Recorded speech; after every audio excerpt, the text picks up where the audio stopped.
Good morning. Today, Thursday, your science lecture. I am Mrs. Vaidya.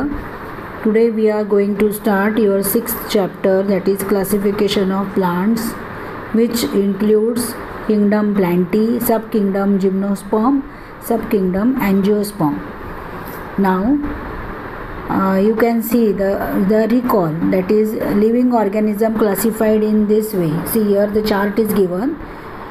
सगळ्यांनी इकडे पुस्तक काढलेलं असेल, पुस्तकामध्ये चार्ट बघा किंवा इथे मी दाखवते व्हिडिओमध्ये त्याच्यामध्ये बघा.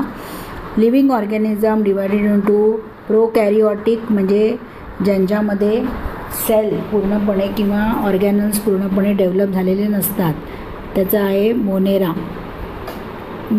प्रोकॅरिओटिकमध्ये कोण येतात? मोनेरा टाईपचे लिव्हिंग ऑर्गॅनिझम.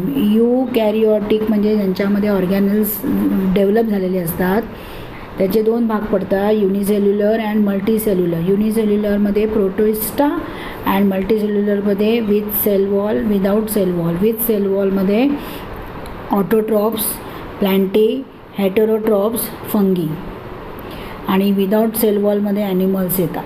विथ सेल वॉलमध्ये ऑटोट्रॉप्स, प्लांटी म्हणजे जे स्वतःचे अन्न स्वतः तयार करू शकतात, which are having a chlorophyll, chloroplast. Heterotrophs they are not having chlorophyll, chloroplast. Green colour असतो, ग्रीन कलर नसतो. फंगी, बुरशी आणि ॲनिमल्स येतात या सगळ्यामध्ये, ज्यांचं sale wall without cell wall अशी असते आणि ॲनिमल सेल वॉल असते, अशा प्रकारे असते. तर आपल्याला हे किंगडम, हे 5 किंगडम तुम्ही मागच्या वर्षी बघितलेले आहेत. You have already studied the kingdom Monera, protista, fungi of the 5 kingdom classification system propose by Robert Whittaker in 1969 for the study of living organism. Now, what are the hidden secrets of kingdom Plantae which impart this green freshness in our surrounding? म्हणजे या प्लांटीचे, या green किंगडमचे या काय वैशिष्ट्य आहेत की ज्याच्यामुळे सगळीकडे ग्रीन कलरमुळे किंवा सगळ्या झाडांमुळे, वनस्पतींमुळे आपल्या वातावरणामध्ये एक प्रकारचा फ्रेशनेस असतो. बघा, आपण जर गेलो बगीच्यामध्ये किंवा हिरवळीवर गेलो किंवा आपण जिथे खूप झाडं असतील अशा प्रकारे अशा ठिकाणी एखाद्या शेतात किंवा इथे गेलो, बाहेर गेलो, तर आपल्याला खूप चांगलं फ्रेश वाटतं. कारण because in the photosynthesis plant takes carbon dioxide and give out oxygen. हे बघा, प्लांटमध्ये जस्ट हाऊ मच डायव्हर्सिटी. या प्लांट्समध्ये खूप प्रकारची विविधता आढळते, वैविध्य आढळतं. काय ते आपण आता सगळं इथे बघणार आहोत. हा चार्ट महत्त्वाचा आहे.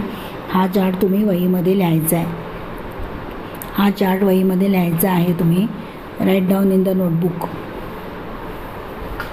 नाव कशावरनं basis of classification, which are the special cell organism that differentiate plant cell from animal cell. तर ॲनिमल सेल आणि प्लांट सेलमध्ये काय फरक असतो? तर क्लोरोप्लास्ट, ग्रीन कलर क्लोरोफिल असते प्लांट सेलमध्ये आणि ग्रीन कलर क्लोरोफिल नसते. त्या सेल वॉल असतात, सेल वॉल नसतात. The group of autotrophs living organism having eukaryotic cell with cell wall in the group of plants. आत्ता मी सांगितलं, plants have become autotrophic as they are perform photosynthesis with the help of chlorophyll. क्लोरोफिलमुळे ते autotrophic असतात, स्वतःचे अन्न स्वतः तयार करतात फोटोसिंथेसिस प्रोसेसमध्ये.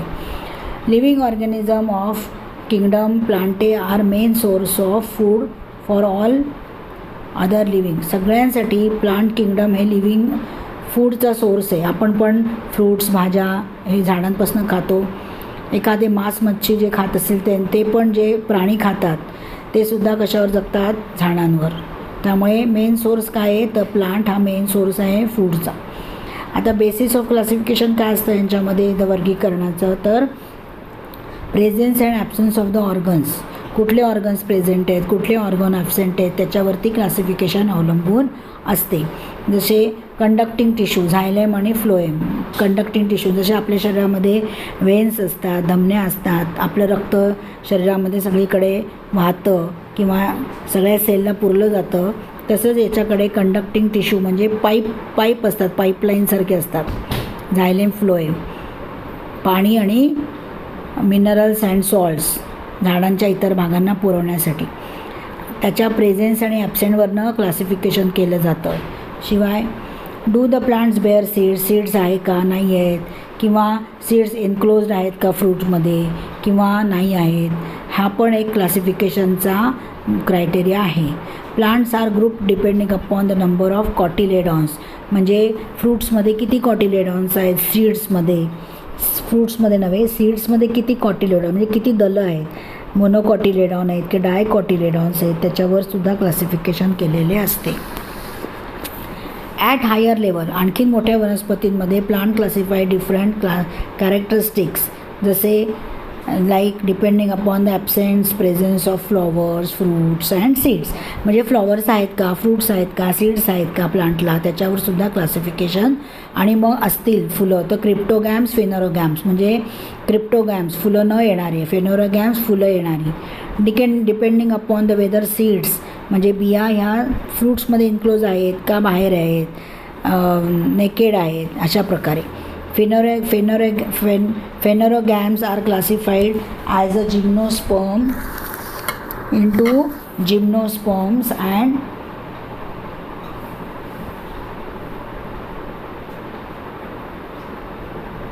cryptogams, phanerogams, depending upon the whether seeds are enclosed within the fruit. Seeds हे फ्रूटमध्ये इन्क्लूड आहेत का, म्हणजे बंद आहेत का फ्रूट्समध्ये सीड्स. बघा फळांमध्ये बिया असतात तसे असेल का, बिया उघड्या आहेत, त्याच्यावरनं पण क्लासिफिकेशन अवलंबून असतं.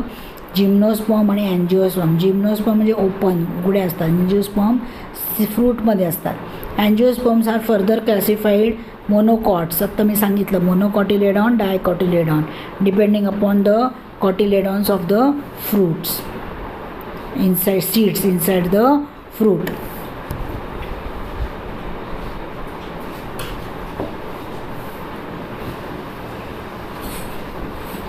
नेक्स्ट विद्यार्थी मित्रांनो आपल्याला बघायचं आहे, हे बघा आपल्याला आता थॅलोफायटा बघायचं. आता थॅलोफायटा काय आहे तर एखाद्या आता पावसाळ्यामध्ये बघा डबके साचलेले असतात, त्याच्यामध्ये तुम्ही शैवाळं बघता ग्रीन कलरचं, ते असं स्टिकी असतं म्हणजे चिकट असतं आणि त्याचे थ्रेड लाईक असतात, फायबर्स थ्रेड लाईक, त्याचे ते थोडंसं पाणी शेवाळ्यासकट घेऊन यायचं आणि त्याचा ड्रॉप थोडंसं पाणी कवर स्लिप स्लाईड्सवर टाकायचं आणि कवर स्लिपमध्ये बघायचं. तुम्हाला काय दिसतं बघा, अशा प्रकारे स्पायरोगायरा, हे बघा अशा प्रकारे तुम्हाला दिसेल. हे काय आहे, शैवाल आहे, स्पायरोगायरा म्हणतात त्याला. It is a algae, green colour, chloroplast, ribbon line. हे काय आहेत, डार्क कलरचे पायरेनॉइड्स. इथे काय हे न्यूक्लियस.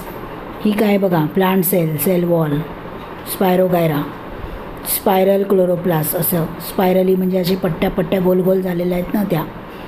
दुसरे आहे उलवा आणि ते चारा. ही आकृती तुम्ही काढायची आहे वहीमध्ये आणि दाखवायची मला. तो चार्ट करायचा आहे आणि ही आकृती काढायची आहे. स्पायरोगायरा, शैवाल, स्पायरोगायरा मराठीत काय म्हणतात, शैवाल. याला काय म्हणायचं, ॲल्गे. हे फ्रेश वॉटरमध्ये असतं म्हणजे गोड्या पाण्यामध्ये. बघा ॲल्गे किंवा हा कुठला क्लास आहे, डिव्हिजन थॅलोफायटा. याला फळं रूट्स काही असतं का, फ्रूट्स काही नसतं, फक्त रिबन लाईक अशी पट्टे असतात, अशी सेल असते बस. These plants grow mainly in water. These group of plants which do not have specific parts like roots, stem, leaves, flowers काही नसतं.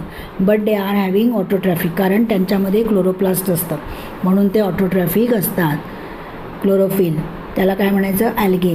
ह्या थॅलोफायटांना काय म्हणतात, ॲल्गे. ॲल्गे शो ग्रेट डायव्हर्सिटी. खूप प्रकारचे ॲल्गे आहेत, मोठे लहान मायक्रोस्कोपिक, मोठे दिसणारे किंवा अगदी अंडर द मायक्रोस्कोप बघणारे असे असतात. Example algae are Spirogyra, Ulothrix, Ulva, Sargassum etcetera. Some of these are found in fresh water, गोड्या पाण्यात, किंवा some are in saline water, खाऱ्या पाण्यात असतात. These plants usually have soft and fibre like body. या प्लांट्सची कशी असते, रिबिन लाईक सॉफ्ट बॉडी असते. वेरियस टाईप्स ऑफ फंगी, वेगवेगळ्या प्रकारच्या बुरशी, ज्याच्यावर ईस्ट ब्रेड पावसाठी वापरतात ती. मोल्ड्स म्हणजे बुरशी जी पांढऱ्या रंगाची असते ती पण ह्या थॅलोफायटामध्येच असते. Which do not have chlorophyll. त्यांच्यामध्ये क्लोरोफिल असते का, नाही, ग्रीन कलरचे नसते. Are also included in this group thallophyta. आता आज आपण आणखीन एक क्लास बघूया आणि मग इथे थांबूया. पुढच्या वेळेला पुढच्या व्हिडिओमध्ये दुसरे मी डिव्हिजन सांगेन. आता ब्रायोफायटा बघा, तुम्हाला भिंतीवर, विटांवर पावसाळ्यामध्ये अशा प्रकारे छोटे छोटे वनस्पती किंवा हिरवळसारखे दिसते, ते हे आहेत. काय ते? ब्रायोफायटा. फ्युनेरिया, मार्चेन्शिया आणि हे काय आहे? अँथिओसिरॉस. हे कसेच बघा, हा पार्ट तुम्हाला नाही आहे, तुम्हाला स्वतःला बघायचं आहे. त्यांनी सांगितलं आहे, आत्ता मी सांगितलं ना, भिंतीवर, झाडांवर किंवा एखाद्या विटेवर असं हिरवळ असते बघा, आजकाल दिसेल तुम्हाला पावसाळ्यात. That is called Bryophyta. This group plants called amphibians. का? ते कारण ओलसर मातीमध्ये पण राहतात, पण रिप्रोडक्शनसाठी त्यांना काय असतं? पाणी. दोन्हीकडे राहतात, म्हणून they are called amphibians plants kingdom, because they grow in moist soil but need water for reproduction. These plants have thalloid, multicellular and autotroph. बघा, हे थायलॉइड असतं, याचा चपटा भाग थायलॉइड आहे. हे लीफ लाईक, हे लीफ नसतात, पानं नाही येते, पण लीफ लाईक स्ट्रक्चर आहे. स्टॉक आहे, कॅप्सूल, ह्याच्यामध्ये स्पोर्स असतात. इथून स्पोर्स बाहेर पडतात आणि तिथे मग जमिनीमध्ये रुजतात खाली, ओल्या जमिनीमध्ये, आणि मग परत झाड येतं. कॅप्सूल हे रूटसारखे भाग आहेत, पण रूट नाही आहेत. याला काय म्हणायचं? रायझॉइड्स. हे बघा, रूट्स नाही आहेत, रायझॉइड्स आहे. इथे हे इकडे भिंतीला किंवा विटेला चिकटलेले असतात आणि आपल्याला ते असे हिरवळसारखी दिसते, छोटे छोटे. हे बघा, आता मी वाचून दाखवते. They reproduce by the spore formation. The structure of plants body of bryophytes is flat ribbon-like long without true root stem leaves. खरे root stem leaves नसतात, त्याच्याऐवजी काय असतात? Instead of they have stem like leaf like part and root like rhizoids. Stem like leaf like part असतो, आता तुम्हाला दाखवला मी. They do not have specific tissue for conduction of food. Specific xylem phloem नसतात conduction of फूडसाठी आणि वॉटरसाठी. Example MOS म्हणजे फ्युनेरिया, मार्चेन्शिया आणि अँथरोसिरॉस, रिक्सिया एट्सेट्रा. म्हणजे हे झाले. They are stem like, leaf like structure, stalk, capsule, rhizoids. मी तुम्हाला स्पायरोगायराची आकृती काढायला सांगितली आहे ना, आता ही पण आकृती काढा. या 2 आकृत्या काढा. कुठली? फ्युनेरियाची आणि मार्चेन्शियाची. त्याची नावं पण लिहायची. आज आपण काय बघितलं? क्लासिफिकेशन कशा प्रकारे करतात प्लांट्सचं, कुठल्या बेसिसवर करतात ते पाहिलं. नंतर हा चार्ट बघितला, how living organisms plants classified. हे तुम्हाला लिहायचं आहे. हा चार्ट काय काय लिहायचं सांगते, हे लिहायचं आहे तुम्हाला वहीमध्ये. आधी हे लिहायचं, धड्याचं नाव, तारीख टाकायची आजची, मग हे काढायचं आहे चार्ट. त्याच्यानंतर स्पायरोगायराची आकृती काढायची. स्पायरोगायरा ही आकृती काढायची, नावं द्यायची. त्याच्यानंतर ह्या 2 आकृत्या काढायच्या, नावं द्यायची. हा अभ्यास आहे.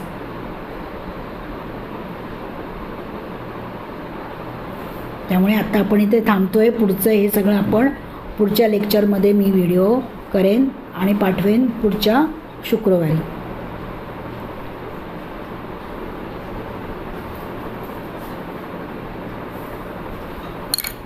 थँक्यू.